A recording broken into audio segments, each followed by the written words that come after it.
It probably would have took me maybe 12 months, maybe 2 years to close my first deal, but working with Abdullah helped me close my first deal in 2.5 months. So it's not something that you can do overnight if you don't have the resources, you don't have the legal, you don't have the team. My first deal actually took me 8 months to get my first deal, and I made $2,000. But it wasn't about the money, it was about me proving the concept. My guy Cliff Pierre is here in Chicago. He came from Vegas, and he finally closed his first deal. And how long? 2.5 months. 2.5 months, made $6,500, bro. You made $6,500. Tell me how you got the lead.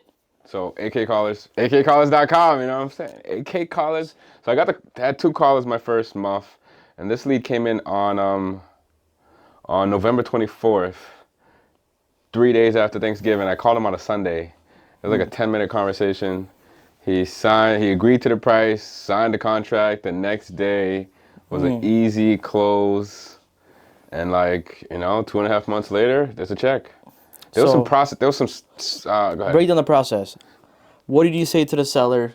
How did you get the property under a contract? What tools and systems did you use to get the property under a contract, to run comps? Give them the whole spiel. So the main thing is just so you buy your data, you get your callers, and then you get your list. So data, callers, and then dialer, right? So you throw your data into the dialer, distressed homeowners, distressed vacant land. We don't do any vacant land, but just foreclosed properties or pre-foreclosed properties, etc., right? So you're looking for specific criteria. We're targeting the city of Chicago for this campaign because you're the GOAT in Chicago, so you know everybody in Chicago, have the team on the floor in Chicago. So the goal is to start the campaign in the city of Chicago. The cold callers generate the leads for you, so you don't have to waste your time cold calling. Like, you can pay somebody $5 an hour overseas to do heavy lifting. Your time is more valuable. All you're doing is calling the warm leads. As you start calling the warm leads, you figure out, like, okay, if I'm calling somebody and they have a house that's valued at $100,000, I want to try to get it for $60,000, which is a 40% discount.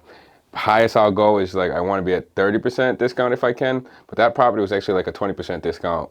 Because, like, in the beginning, I didn't really know what I was doing. I was just like, I had the framework, but I didn't understand how to actually crunch the numbers and make it all make sense. But still got away with a 20% discount, still made $6,500. But ideally, you want to get it for 30, 40% discount. And all you're doing is just figuring out what the estimated value of the property is using a tool like PropStream. You can also look at the comps, look at Redfin, look at Zillow, look at Realtor.com. And then you're looking at the numbers. The numbers are really important. If the numbers are too high, it doesn't make sense. I got some deals under contract that I didn't sell because the numbers are too high or it was a bad area. So it's like you have to have your own context clues in addition to, like, knowing how to use the basic tools. So all you really need is, like, the data, the dialer, the callers. The tools you're going to need is PropStream, $100 a month.